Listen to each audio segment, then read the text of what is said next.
I'm wrong. I'm off on this. You idiot. Well, hell, There that's not Brandon Kiley. That's a different white guy. Who is that? Brandon and Cody are two definitive white guy names too, man. All right, we gotta get it right here. Cody Tapp. Cody Tapp is joining us, showing BK. BK is he there again, Serda? Is this another Disney trip? I think I don't remember. They were supposed to be doing something. I don't think it was Disney, but I think plans changed. So maybe I don't think you can rule out Disney when it comes to Brandon. I'm it is gonna just another Disney trip. I'm going to assume Disney. I'm going to assume that he is at Universal Studios right now, and he is in Disney. And listen, I will say this, Cody, I have crushed Brandon for years about this. BK, I mean, since we've been doing this pod, it was the number one thing. Like, we all work together, and we would all talk about it, like, I mean, this grown man goes to Disney, like to Disneyland. He just goes like all the time. Like, it was like, oh, it's just once. And I was like, do they have kids? No kids, just girlfriend. Like, they go all the time. And I'm like, what the hell? And we started doing this show, and I waited maybe a season to make sure we go there. And then he took that trip, and I said, man, you got to give it. What the hell is this Disney World thing? And I mean, he broke it down to me about the greatness of it. And I've talked to other people who are just adults, and they're just like them. Oh, God, we wish we didn't have to take our kids. It's the most amazing thing ever. And I'm just like, all right, I'm going next month. But all right, we'll see. I mean, I've never been to Disney in my whole life. So, like, take it from that. So, outside perspective on Disney adult is like, what's going on here? Like, I borderline, like, I start getting in conspiracy theory like other people where I'm like, did Kylie start having kids just so this stopped looking crazy? Like, did he need the kids so that it's like, oh, I get it. He goes to Disney every year with his kid. But pre-kid, he was like, people were starting to look. We were walking around. We were there like 3 times. The cast members were starting like, what's up, BK? And he thought, okay, I got to like soften this blow a little. I remember like, when I'm first like getting to know him at 6'10", and he's like, taking time off or whatever. And it's like, oh, he's at Disney again. Like, he's at Disney again right now. And they just love Disney, man. There's a lot of people in this world that really love Disney. That's how they choose to spend their vacations. There's nothing wrong with it. All I see is him fighting lines and on roller coasters with kids, and he's doing this like at the start of Step by Step, like he's doing it. It's like, and I'm just like, hey man, what are you doing? And I mean, he's serious. He's mapped it out. He has mapped it out. So hey, have a good time. Good luck. We got Cody in with us, and I kind of want to kick this thing off. Look, we got a little time to breathe. Next week on Show and BK, I'll be in New Orleans, and you gonna be there, Cody? No, I'm off on this one, that's fine. I've been to multiple. It's a short drive for you. Well, not a short drive, but it's drivable. It is. It's 5. It's a clean 5 hours. Not a bad drive. We're going in, so we'll be there, and we'll be doing some stuff there, and we'll get you more into the game. But this week, hey, let's build up to it. Let's get there. But I've been sitting there thinking about this. Who do you think is more? Who do you think is more jealous right now of their former team? Tyreek Hill, who apparently at the end of the season just literally had a press conference where he then talked himself into wanting out. Like, if you watch that press conference, it started off just as a normal press conference, and then the longer it went on, he then began to talk himself out of playing for the Miami Dolphins. And so he's talked himself now. He's kind of walked it back a little bit. And then Jason Kelce. I think Jason Kelce, their team fell apart last year. I'm a Hall of Fame center, baby. The missing link. They bring some Jurgens fella in. Hell, Landon Dickerson. He comes in for a whirl with a bad knee in the NFC Championship game. And they just run that tush push like it wasn't nothing. And they done got all the way back to the Super Bowl when you all just fell apart with the same team last year, and your ass is going. I don't know. I mean, this has to be Tyreek thought, all right, they leave it. They have done nothing but won Super Bowl since his exit from Kansas City, and they're at their third one. I don't know who it is. Who do you think is more jealous right now of their former team? So they both got to stare down the barrel of like, hey, you can't do it without this guy, not without numero uno. And you're like, okay. And I don't like, honestly, I think sometimes this is a mistake for anybody who's never worked a real job. Those guys have only ever had football. I used to make this mistake, sir. I'm convinced you probably did too. We all did. I've had a lot of normal jobs. Work as a courier at a bank. You know, I was like a bar manager, whatever, right? And there's always a moment, like in the early part of those careers, I'd be like, this place would fall apart without me. Drinks wouldn't even get made. Whole place would burn down. You guys wouldn't even make it.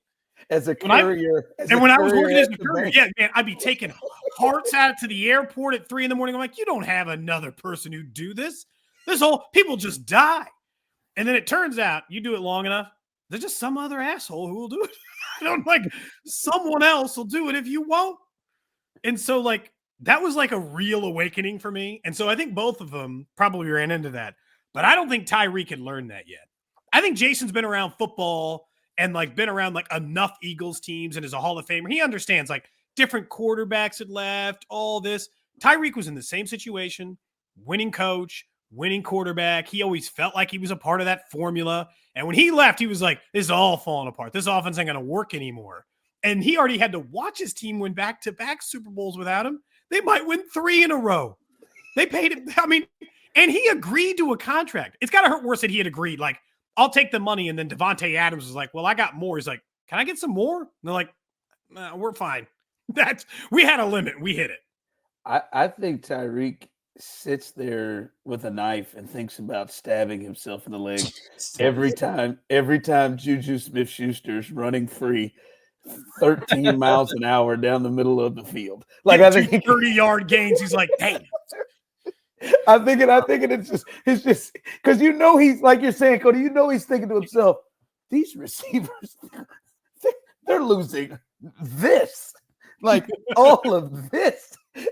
And they get in there, and Justin Watson is catching 2-point conversions and racing past the Pittsburgh defense. It doesn't matter who the receivers are. DeAndre Hopkins is 80, and it doesn't matter. And it's got to be killing him. Last year's receiver unit was worse. You mentioned Justin Watson catching a 2-point conversion. Justin Watson was like the third option on a Super Bowl winning team last year. They were going to him after a rookie wide receiver in Rashee Rice, Kelce, and then they're like, probably hit Justin Watson next. I don't know that there's anyone else we're throwing to if we get any further down the depth chart. I think for him is you could hear it. He talks about it like the guy who is dating a perfect girl and she makes him dinner and she plans everything and it's easy. And he's like, he gets bored. She thinks she's boring because he sees his single friends out. And she's like, man, all these other girls seem kind of crazy and fun. And she's great. She's great. And then they break up for a little bit. She finds a better man. And he's like, damn, I might have had it pretty good. Oh. And I got to do that. Like Jason, it's got to hurt a little bit. The only thing I don't understand about Jason is I get it. Like for him, if I got to do that tush push for 2 years, I'd want to quit too. And he was already thinking about it. Fine, get out. But to know you were that close has got to hurt. But I don't remember the sibling count on everybody here. I got a lot. I know he played for the Eagles his whole damn life. You can't root for your brother to win the Super Bowl? That's mean as hell. Your own brother? I know you played for the Eagles your whole life. You don't play for him now. Your brother? See, Serda, that's why to me it's Jason Kelce. I know what Cody just described about Tyreek Hill reminds me of the scene in the movie It's Complicated, a great rom-com starring Meryl Streep, Alex Baldwin, and Steve Martin. When at the end, at the graduation party, Alec Baldwin is looking at Steve Martin, how Meryl Streep's looking at him, and he gets caught by his wife looking at his ex-wife and saying, damn, I miss her. Like that's what Tyreek Hill is basically doing.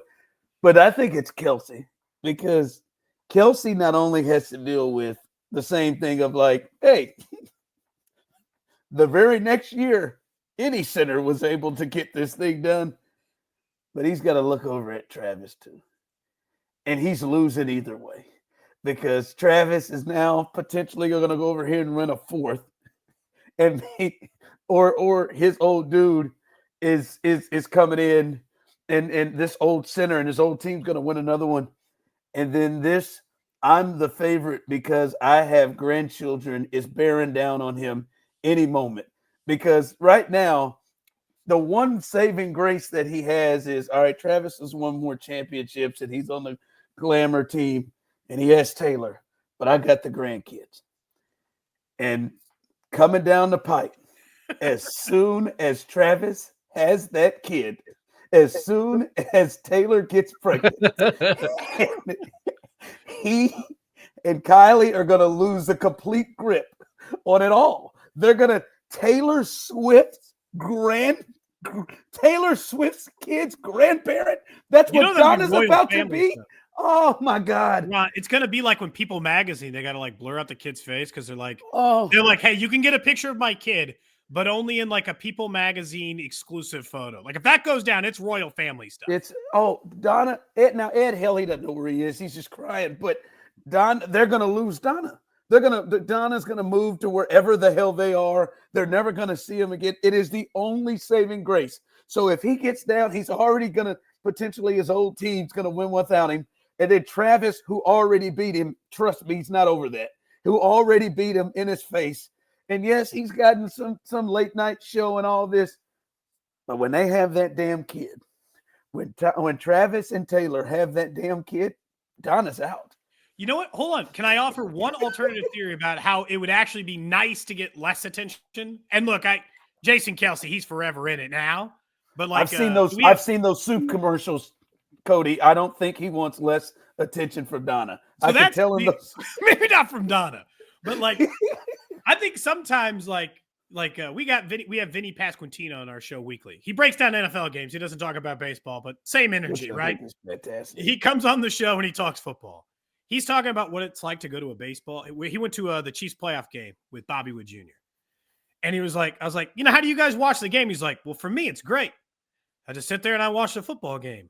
And Bobby has to talk to everybody, and it ain't so bad. He said that a fan asked him to take a photo. He's like, hey, will you take a photo of me with Bobby Witt Jr.? Yes, Vinny, another professional baseball player. He snaps a photo. He said he's sitting on the sideline and some team photographer is like, oh, so are you like friends with Bobby from home? He's like, well, no, I play baseball too. She's like, for who? It's like, well, the Royals. Are you good? Like, there's a part of life where like you could just live in a little less spotlight. Doesn't seem that bad. The only question is how much they want it. It always seems like Kylie wants less than Jason. Like she does the podcast and all that stuff too, but like the difference between talking on a podcast and having to deal with real people. Cody, Cody and Serda, Vinny's lying to Cody. Vinny is lying. Oh, he's pissed. He is pissed about that. Oh, go to hell. But some people are like me. Like, I don't need to be the face of everything. I don't need to be the loudest voice on a podcast. Vinny got ass naked in the celebration. Vinny wanted to be seen. Picking and choosing my spots. I don't need to be the loudest guy. I don't need to have my face plastered all over every podcast that we do here. And some people are like that. I think Jason getting a nighttime talk show now and all the opportunities that he's gotten because of this relationship that his brother started, the success of their podcast, they're making more money than they're going to wind up making in their NFL careers off of that stupid podcast at this point. I think Jason's perfectly content with everything. I think he is totally fine. Yeah. So what Jason Kelce has been doing over the last year screams to you that he is someone who enjoys less attention. I think he probably likes the attention. But he's content with what it is now because he's getting all of these opportunities now. I think Jason Kelce's in more commercials than Travis is right now. Can I say I did bring something special for this event because we all did work together for a while at 610. He's talking attention and all that stuff, and I knew Serda was going to be on here. So in my basement during COVID, I'd had this grand plan of like maybe doing like a play or something with 3D printed figurines. Oh, no. And here's Serda about 40 pounds ago. Yeah. Oh God. As a 3D printed That action haircut. figure. Oh man, I want to leave that haircut in the past. You want to leave that haircut in the past? Every time I see a picture with my haircut like that, I'm like, what were you doing? What was Also, going why are you through your doing what's with the I don't remember why we had you do this motion. It was we were just trying to come up with poses, and then you said you were gonna have me flying in a video or something that you were making. I don't know. I don't know. I've never. I don't know why you wanted to go Tommy Smith and and John Carlos in the 1968 Olympics. I mean, you're Serda's an ally. it's black and proud right there. So he is. Look at It that. is disappointing how much heavier you can tell I was then too. Yeah, On that little 3D printed version of myself.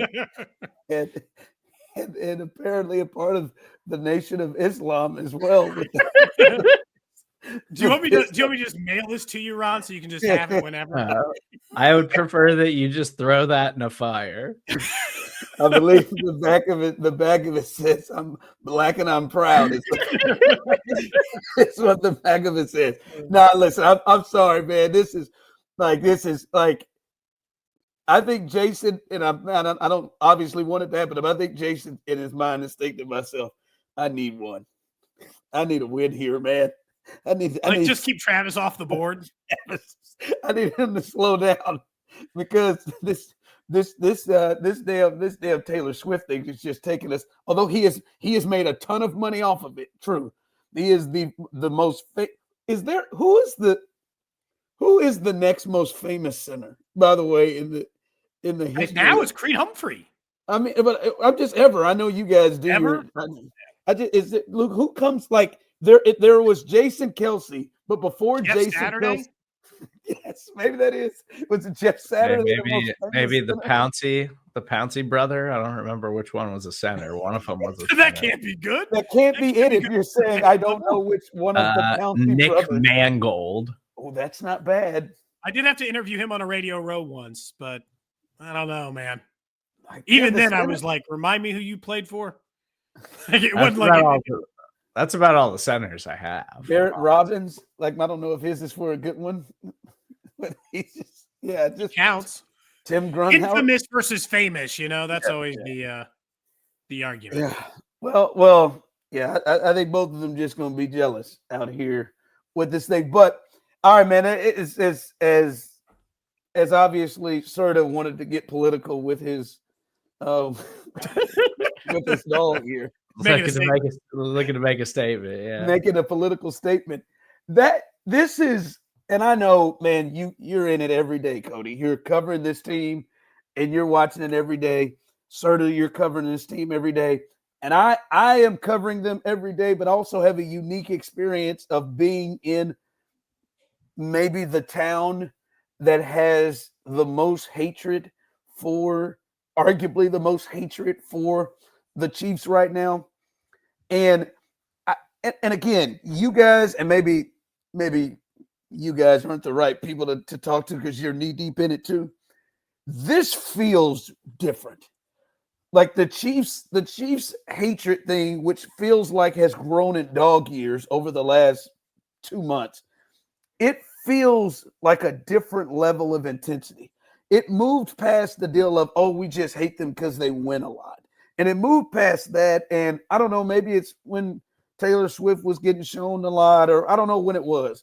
But it moved past that to a place where when I listen to people talk, fans, and now not just fans, but other people who do what we do at the same level or higher levels on TV or whatever, it sounds like politics.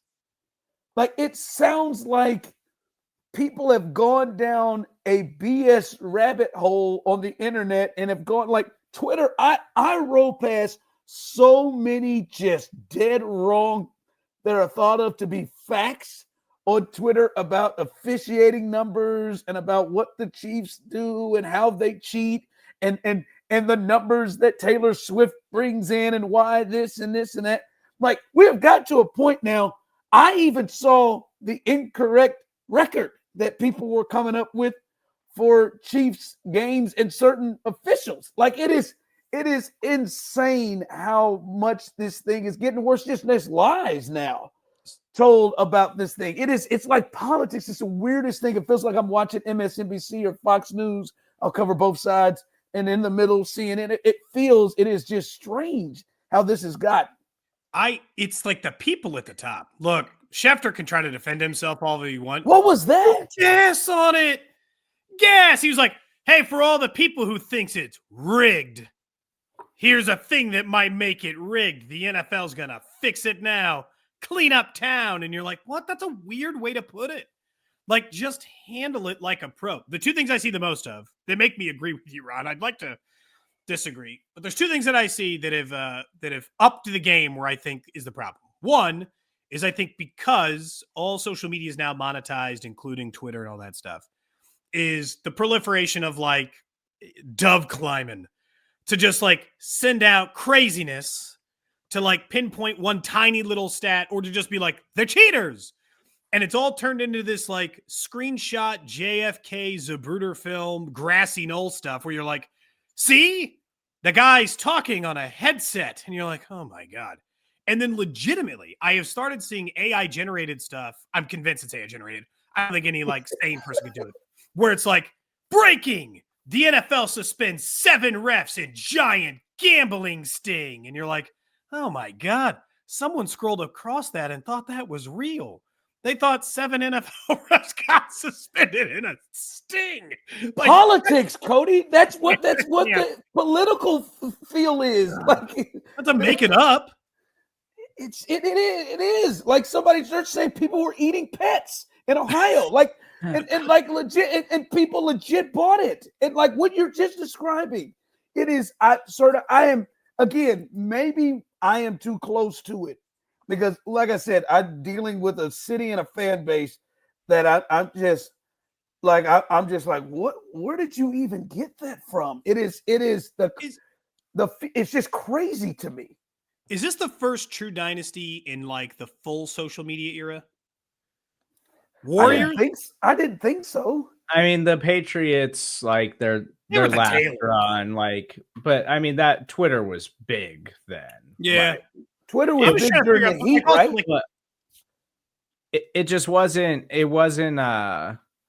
Twitter was huge then. Like that people were very online for that late Patriots run, but it was still like there was still like respectable things about Twitter. There's not respectable things about Twitter anymore because now it's all exactly what Cody was talking about. It's all engagement farming. It's all just trying to generate traction and bot follower counts, like by putting up things that we're going to get lots of comments and lots of clicks and things like that. Like it's not about actually being good at doing anything anymore or reporting things or having valid football opinions and takes. It's just about generating traffic to your Twitter account. So if Serda tomorrow for like new episode up, breaking NFL rigged for Chiefs, and we have the proof. Like he's more likely to get random people. You know what it is? And like this probably goes back to the politics thing. More than ever, Ron, more than ever in my life, people are seeking to only confirm what they believe. Oh, yeah. Rather than genuinely looking to disprove it. And one of the very first things I swear to God I was taught from like teachers I really respected, high school, early college, whatever, was to like try to prove yourself wrong first. You do better trying to prove yourself wrong first. You got an idea? Let's just say, I think the NFL is rigged and that they're calling it for Mahomes. All right, dig in. Try to prove yourself wrong. And if you find out how quick you prove yourself wrong, then all this just kind of goes to the wayside. It doesn't matter what the thing is you believe. But instead, they go looking for these tiny bit of information that prove themselves right. And that's where you get stuck in this like loop of that. Like, oh, yeah, it's all just a trap. That's a great point. Is people like the amount of people around the country like that are that have any feel of the football or casual, whatever. Yeah. Hardcore. They are hunting to prove things right for the Chiefs, like hunting down for that. And they're hunting and will take anything to where you're just like breaking. Oh, God, yes. Like even no matter how outlandish it sounds, like when you say it out loud, 121 officials are working together week after week for them to look good. Never mind before the Cincinnati game, before the pass interference on Rice that they called a holding to make it 4th and 16 and really put themselves in a situation where, man, we better not screw this one up. Like to do that. But like to think that they're working together to get it. I think to me where this has really changed, as you guys have talked about other dynasties, the Warriors definitely was happening during it. Yeah. Like even LeBron's personal, like he went to 8 straight finals, all of that, 10 straight, whatever. And even the Heatles that was still there. I think the difference in this one and why it's been taken up is it has gone from being an internet thing to people in our industry taking what you just described, breaking, duck climbing, and bringing it to the air. Mad Dog Russo, who is a trusted person, as nuts as he is, but he is a trusted person who has a huge mic. He is coming every week with it. Like the Chiefs they get every call, every one of them. And who is it that Danny's working with every day? He may be Craig Carton. Craig Carton. He's doing it every day. Jason McIntyre. These are guys that are on big voice mic areas that it's not just becoming something that they're saying the same thing that crazy people are saying.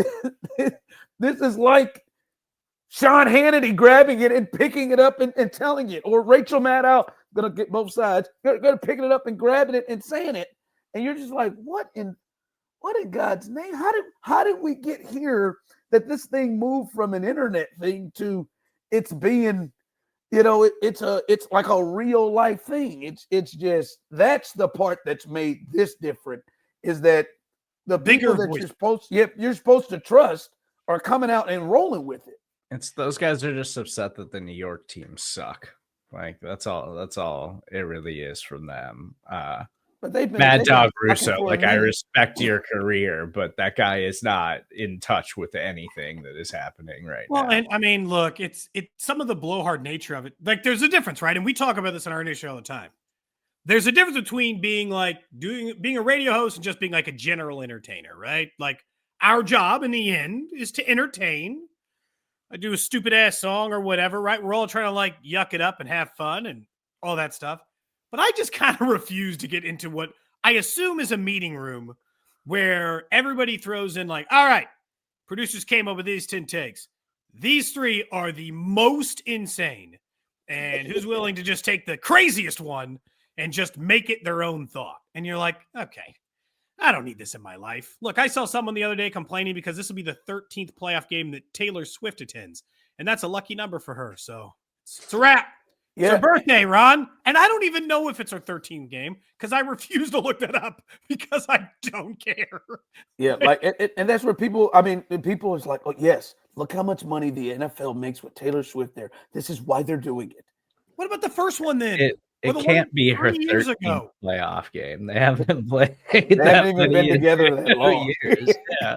It's got to be winners 6th. Right? Can I say, maybe 13th playoff game at this rate? Can I just my favorite theory to quash immediately to make fun of people for is they're paying the refs. It's all just a big gambit. The Chiefs are paying off people. I'm like, what's with your broke ass? You can't shell out a few bucks? Get it for your squad? All your guys in your town too broke? Mattress Mac don't have the dough anymore, Ron? Yeah, he can't pony up some dough to get the refs on his side? The 37th, 35th television market in the country. That's the one that's paying off the refs. The Kippers have been doing this the whole time, man. They won't pay. Their owner won't pay to update the locker rooms or renovate their own stadium because they're paying the refs. Yeah, it's cost a lot, man. You got to hand them the back a couple times a year, you know? Yeah, it's blown. It is I just sit there and I'm like, this is like watching both sides of politics just throw stuff out there on the wall and just many people just running with it to truth. All right. I don't think Jalen Hurts kind of falls into this category. But when you look at the quarterback situation right now, and you look at this thing, and I wonder sometimes does guys like Josh Allen think, damn it, if I had Andy. Because Josh Allen's thinking, all right, man, we got this blitz, and it comes down to it at the end of the game. I'm throwing off my back foot with two guys running at me. And at the end of the game, Patrick Mahomes is throwing for multiple first downs to seal the game with guys running wide open and, and making easy throws and being able to work with that guy. And he has sat there for 8 years working with Andy Reid personally. And I have run through the following: Ken Dorsey, Joe Brady, Brian Dable. Somebody was worse before that. I can't remember who it was, but somebody worse before that. I'm sure Lamar's thinking, I'm rolling through Todd Monken. I'm rolling through Greg Roman. It does make you wonder, is this a simple thing of if Lamar got Andy? Because we've seen Andy and what he did to Michael Vick, and it was probably the best we saw version of Michael Vick when he was with Andy. You could in your mind mirror and look at that and say, yeah, he could have worked with Lamar. Or is it Josh Allen? And you think to yourself, we see what Josh has with his arm and his legs. Damn right, that could have worked. Joe Burrow, hell, of course, that could have worked. I bet you these guys think if we just switch places, I would be the one that's Patrick Mahomes right now. And none of them, they'd be sitting here saying, God, can Patrick Mahomes get over the hump of me? I bet you that's where they're sitting there thinking. Hey, I guarantee they're thinking it. Like, you got to be thinking it with McDermott. My argument has been, like, I don't even think McDermott's that bad of a coach. He's probably like 10th, 12th best coach in the league. You can do a lot worse. They should still fire him. What are you going to do? Just keep running the same damn thing back? You better try to get closer because you're not firing the quarterback. You better try to get closer to where you are. So either Bean's got to go out or McDermott does. And if it were me, I would just be getting rid of the coach. Like, I'd be getting rid of the coach. Here's the one thing I'll say. Is that, like, if you made me honest to God switch, and let's just say Allen, because I think he's the second most talented quarterback in the league. And you just made him straight up switch places the entire time they've been in the league, and that entire time, and it's the same circumstance, right? It's like, let's just say the weapons are the same, everything's the same. It's just McDermott versus Josh Allen. You're going to tell me right now, and it's just like Mahomes is on the Bills. You can tell me right now, Patrick Mahomes, with 4 top 5 defenses going into the playoffs, didn't win a couple of Super Bowls? Get out of here. Like, no chance. Do I think Josh Allen has one with Andy Reid? Sure. Because he got Vic late, Josh Allen would be the second most talented quarterback he'd ever coached. And Andy Reid bring anybody to a Super Bowl, right? Or to an NFC title game. He got Alex Smith to an AFC title game. He got Donovan McNabb to a ton of NFC title games. He'll bring any quarterback that far. And with, like, Allen or Lamar, he wins us Super Bowl. Mahomes still gets the most, and there's one stat that's always stood out to me. It's the one that's been floating around all week, which is only one quarterback in NFL history with under 2 minutes to go in a game in which they trail by 3 or 7. They're just trailing. In the fourth quarter in a must-score situation, Patrick Mahomes has had 7 such drives in his NFL career. He has scored on all of them. Tom Brady is 46%. Other guys are around 50% who are really good at this thing. Every single time somebody had to score and he had no choice, he did it. So, come on. Like, he's either tying the game, he's getting a touchdown to tie the game, he's going up, or he's extending it to overtime. Like, there's just no way. If he's the only guy who can do that, trailing, tied, whatever, and he scores, then I still think he's winning a couple of Super Bowls, even with Sean McDermott. But I think Josh Allen would have another one. Andy's great. There's enough of a difference there. I think Lamar would have one. Somebody'd have a ring that isn't Mahomes, but he wouldn't be left with 0. Yes. I don't know. The Josh Allen that we've had the last 2 years, he would have a couple of rings with Andy, but it's not just Andy, it's Spags and, like, the coaching staff and the infrastructure. Because, like, what Cody mentioned is, like, yeah, I've been saying this for years, and credit to the Bills, because I didn't think they were going to be as good as they were this season, but it's been the same thing year after year with the Bills. It's never that they've been short on talent. It's that they've got a bunch of, like, average to slightly above average talent. Like they've got a bunch of guys that are good at filling their roles that really fit what they want to do as a team, but they don't have any stars. And it's like, if that's what if we're talking about, I think that's one of the biggest deciding factors is just like infrastructure of what the Chiefs have and the coaching staff and Brett Veach and the front office and everything that they've been able to build around the organization since they've had Patrick Mahomes. Like, because like right now, like I would take Sean McVay and Les Snead over Sean McDermott and Brandon Beane, and I wouldn't think about it in a heartbeat. Like the Rams been a playoff team back-to-back years in what were supposed to be rebuilding years, and they've largely done that by hitting amazingly on all of their draft picks. They totally rebuilt their defense this season with a bunch of young players and a bunch of guys that look like studs, and they've done it largely without first-round picks. Like, the Bills have had first-round picks. The Bills have not managed their assets very well, and even though they haven't totally whiffed on a ton of guys outside of, like, Kaiir Elam, who was a major bust, like, they've added contributing players to the roster, which a lot of teams are good at doing, but they haven't added many stars to their roster. And they're still handing out bad contracts, like Von Miller, being, like he got desperate a couple of years ago.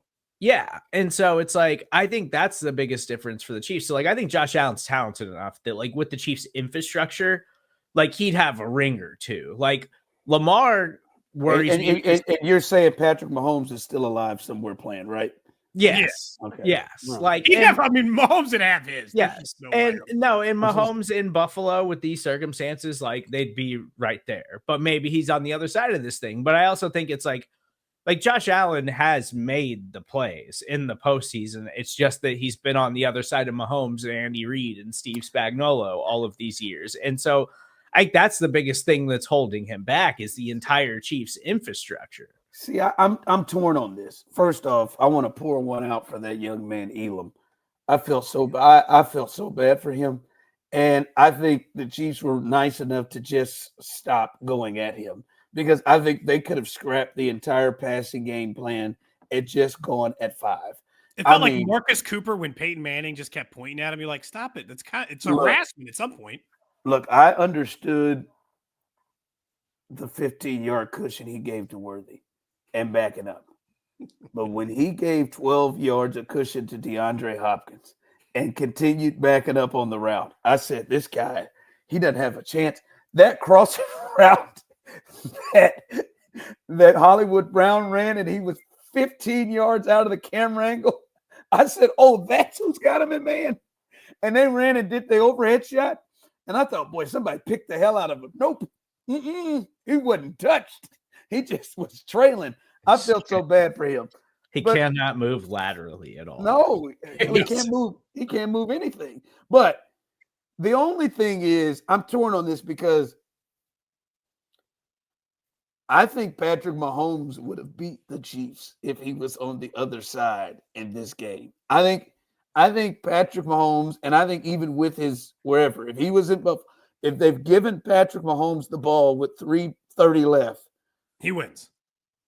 Yes, at the very least he ties. There is no way. And I don't think Josh, if you took Mahomes out and put him in, I'm not certain Josh gets the ball in 13 seconds down there for a field goal attempt. Like if we're just thinking about these games, I understand everything you're saying. So I don't know because the only reason why Donovan McNabb is not a Hall of Famer is because he just couldn't finish. He was a really good quarterback too. He just couldn't finish for Andy. The reality is the run. Like someone's getting left out in the cold. Like Joe Burrow, Lamar Jackson, and Josh Allen. They're not all getting a ring in this scenario. Someone's getting left out for sure. And I think it might be too. Lamar's the most worrisome to me because of his struggles in the playoffs. When you're going against the best defenses in the league, like we've really seen him have issues, and he's gotten better the last 2 years. But then you go up against the Bills, you go up against the Chiefs, and you just don't look like the same player. And I think Joe Burrow's playoff numbers aren't even that impressive. It's still just clinging to the idea that he beat Patrick Mahomes once in an AFC title game. Like he wasn't particularly good that whole playoff run. And the Bengals haven't been very good since then. So, like, I think Joe Burrow is a really good player, but he's being propped up on one AFC championship game. And then we don't even talk about that much that he lost a Super Bowl. Like, I think Josh Allen is the only guy who would be like truly competing, and everybody else would be kind of in a similar circumstance. I stopped taking quarterbacks serious when they stopped making the playoffs a little. I've made this point before. I'd be like, why do we like the Joe Burrow thing over Allen and Lamar never made any sense to me.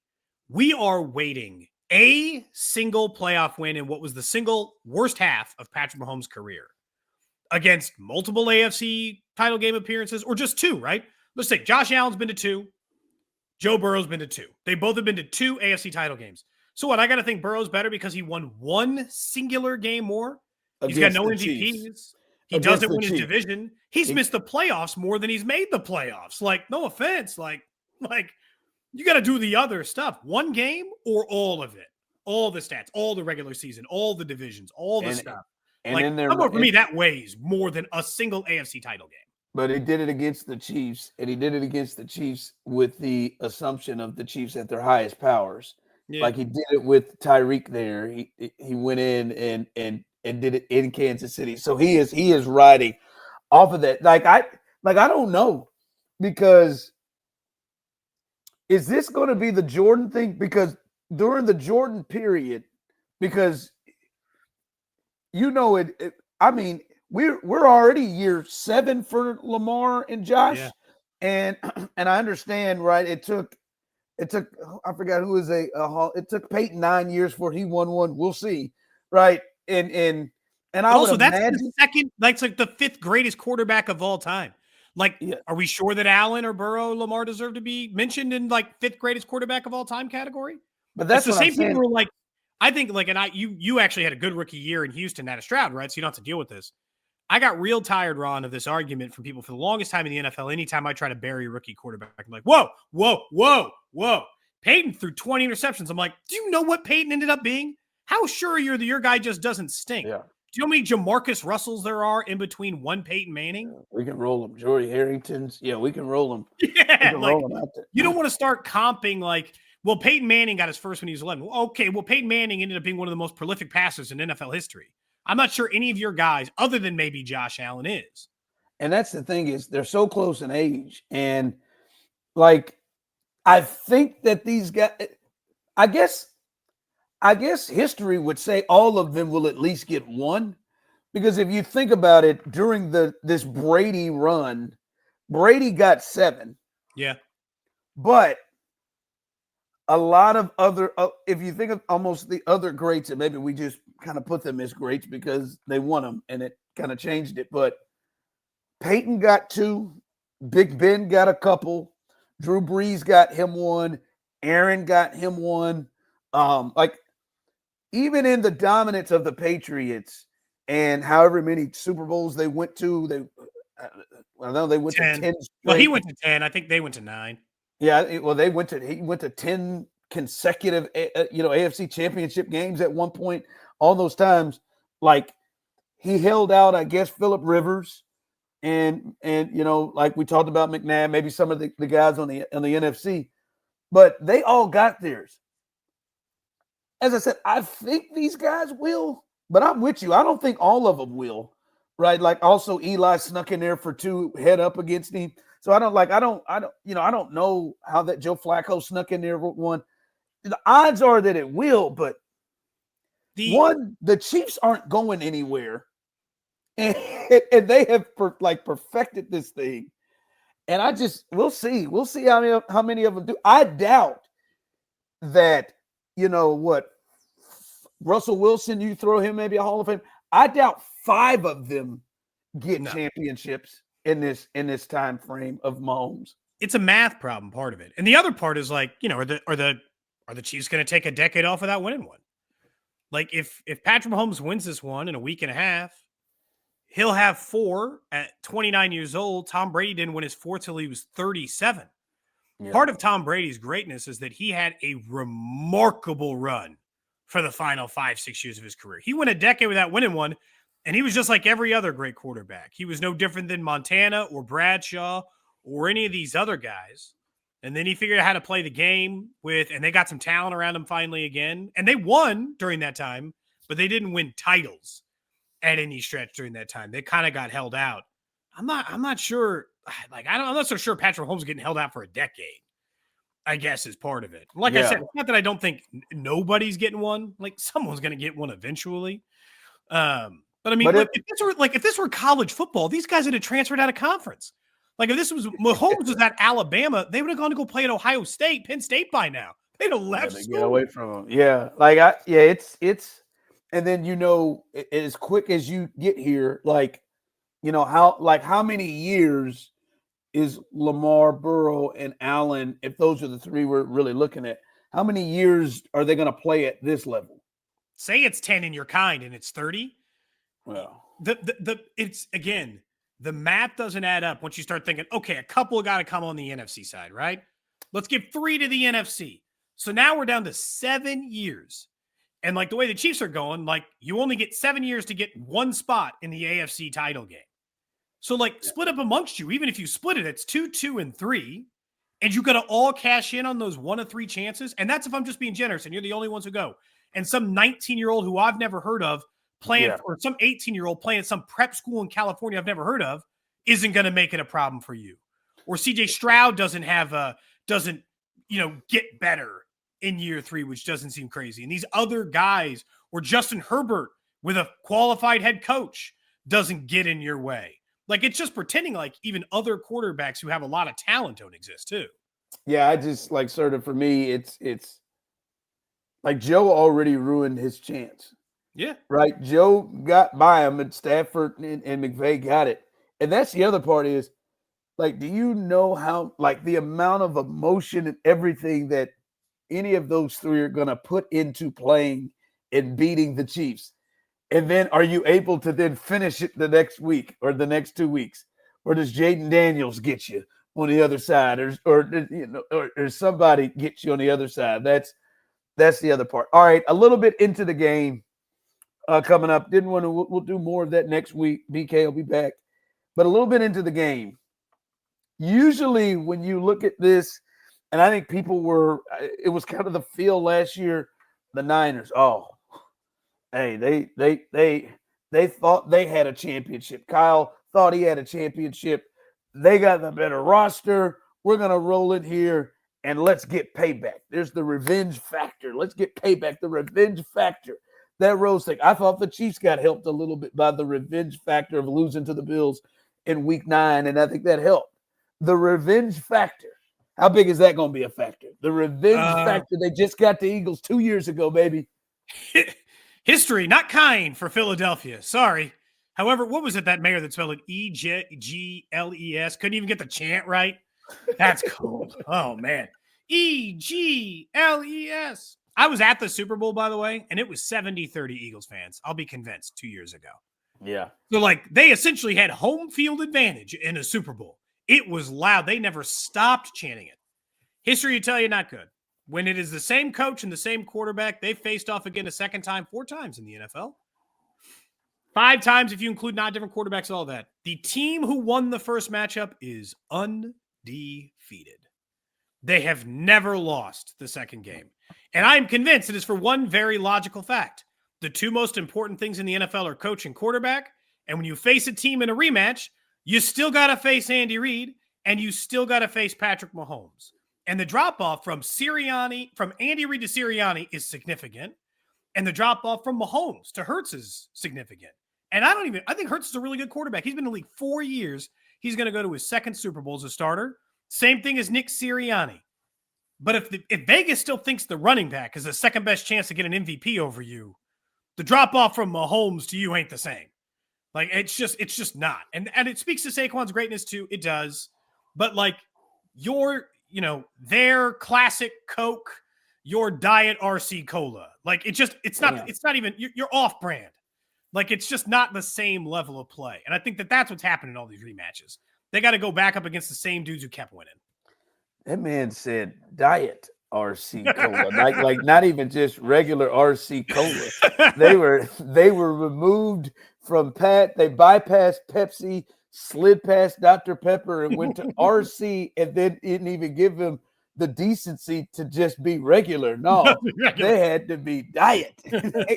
they had to be diet. Now, the big thing for me, though, too, fellas, and that's covering this team like you guys have, is that revenge stuff just doesn't work with the Chiefs.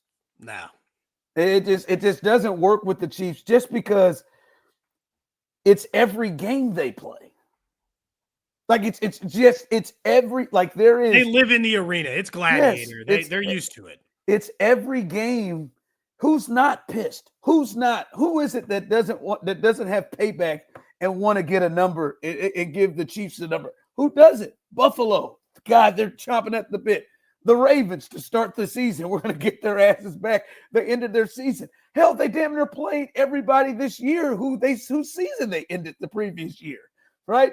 They've ended Buffalo's. You can't tell me Buffalo don't want no revenge. This is 4 times. The Ravens, the Niners, the Chargers can't solve them. Every one of them are close, and they still get in lose line. them. You know, you're not the only people going for this. So it's not like a boy. The Chiefs, they got to come in and match the energy of these guys. No, I'm not saying that it's a guarantee that the Chiefs are going to win this game, but it is not going to be because the Eagles had a revenge factor, and damn it, that is what really kicked this thing off. No, this is like what Alabama, Duke, and Kansas and Liberty, they get every team's absolute best shot. Yeah. Does anyone else? I was going to ask you, Serda. Does anyone else have an issue trying to decide how much they think of Sirianni, balancing between? I understand mentally what he has accomplished in his short time as a head coach: 4 seasons, 4 playoff appearances, 2 Super Bowl appearances. With, I don't think he's good because he's an asshole, like just a huge asshole, and I'm having a hard time separating personal feelings from actual coaching because he's a dick. I'm like, I just don't like that dude. But like, I also just like, if he wasn't on a team that had the general manager that they do was able to continuously like restack this thing and add so much talent constantly, like I think he would have been a coach that was fired in 3 seasons. Like I don't think he's that good of a head coach. I think he's a fine head coach that consistently has like good people in place and talent around him. And then last season, when that fell apart, we saw how quick it evaporated for the Eagles. Like he's fighting with fans on the sideline this year. Yeah, it doesn't make any sense. I just think that's just why like it works with Philly. The Eagles roster, top to bottom, most talented roster in the NFL. But they don't have Andy Reid. Like they don't have Steve Spagnuolo. Like they don't have Patrick Mahomes. Like they just don't have. They don't have those guys who have been through all of this before. Yeah. I feel bad for Nick Sirianni when it comes to stuff like this. Like the way Serda just eviscerated him for what he just did. I don't think he's that good. I don't know he would have been Doug Peterson in Jacksonville if it wasn't for the stacking of the talent that Howie Roseman does. Dude, listen. We just got to go with what Cody just said. Like you can tell me stacked talents all you want to. We've seen some teams that had some stacked talents. Brandon Staley had some stacked talent teams with the Chargers. We've seen some teams that have stacked talent. Cody just told us it's about coach and quarterback. Does he have a great quarterback? No. And if he is a buffoon, or as you just so eloquently explained, not that good, and that it's because of Howie Roseman. There's lots of coaches in the NFL that are competent enough to get a lot out of the roster when they don't have to convince when they don't have to get the guys to perform above expectation because they're not that talented. For me, I maybe one time's a luck. In 4 years, that man has been through two Super Bowls. And this roster is probably better than the last one. Is this like, you know what? He's got to get some. Like he's not even just some, man. He's got to get a proper amount. There is something that nut is doing. I don't know. And then Like He's it's a like top 16 But to NFL. Serda, come on, but to Serda, wait, hold on, wait. Come on, Because during Howie Roseman's run, in the last 10 years, the Philadelphia Eagles have been to 4 Super Bowls with like 3 different head coaches, right? Like, so I mean, like it doesn't even matter who's in charge. They've been to 4 in the last 10 years. Who's the fourth? What's the other one? Is it what I mean, because I don't know that. I mean, Yeah, they've been to 3. It's 3, Doug yeah, Peterson Doug. and Nick Sirianni twice. So. Doug went, and then was Sirianni Andy the one before that? 2009. Okay, so 15 years. In the last 15 years, they've been to 4 Super Bowls. They go to one every 3 years with 3 different head coaches, 4 different quarterbacks, right? Or 3 different quarterbacks. Hurts twice, Foles or Carson Wentz. Hell, Chip Kelly had that team out to 11 wins or whatever once. Roseman, like some part of it is like every team gets to have the argument. How much of it is the coach and how much is the general manager or the quarterback or this stuff? And I'm telling you, I have a hard time separating because like I just think he's a dick. And like anytime you're around that, you're like, No, you look at it, and when he does his opening press conference, he does the whole flower bit, and that's weird, and he just impromptu shaves his head, and that's weird. But it works. Like them jokers are ready to play for him, and yes, it. Like I watched I watched Saquon be at places like hit ass. All of a sudden, Saquon comes over here as a damn superhero.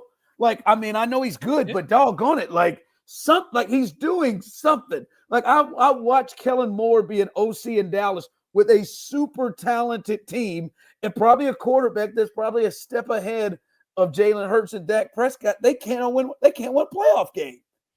And he's got these jokers in the Super Bowl and him about to be the coach of the Saints. Like there's something that this nut is having to do, right? Like the last 2 years, even the last year they fell apart. He got 11 wins. Like, I mean, they were started out 10-1. Like at some point, like you just made him the 19th best coach in football. I'm just leaning into it, but I think he's like 9th. Like, he's something. Of course, like we're not going to put him up with Andy. Hell no. But I'm going to tell you what. You know what he feels like to me?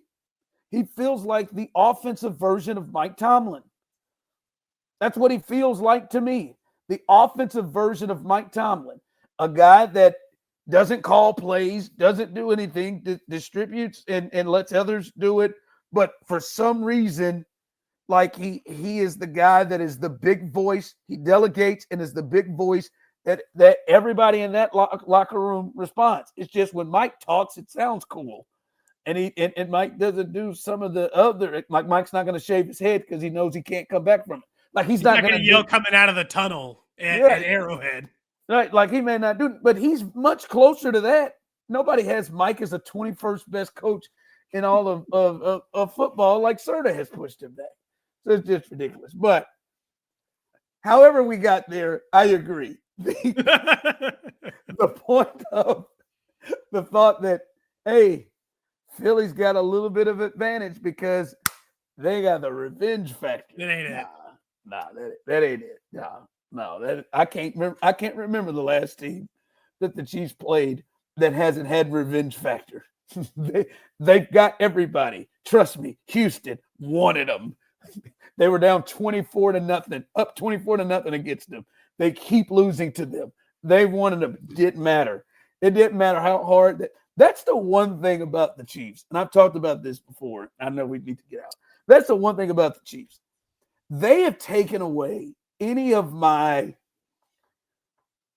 like superstitious feelings of nerves that I've gotten for my sports teams. Like, when, boy, everybody's saying it that they're going to win. Everybody's saying they're going to win. Like, should I feel nervous? Like, nope. No, I'm good. Madden cover. He erased all of those like things that in your brain used to change the outcome of the game. I'm good. I haven't knocked on wood in like 3 or 4 years. Like, I mean, it just, I don't need it. That make me nervous at all. Like, I think I may be wrong, although I do think people are going to start to talk themselves into the Eagles. And by the time we start to get to next week, it will be, to me, a too high of a number of people that are picking against the Chiefs because you cannot trust anybody more than the Chiefs. But I think for the most part, people are going to be saying probably Chiefs, Chiefs, Chiefs. And sometimes that makes me nervous when so many people are saying that. But no, not now. They're going to do what they do. Cody, appreciate you. Fun times. And I got to do it again. Yeah, you just let me know. I'm always around. There we go. We are out.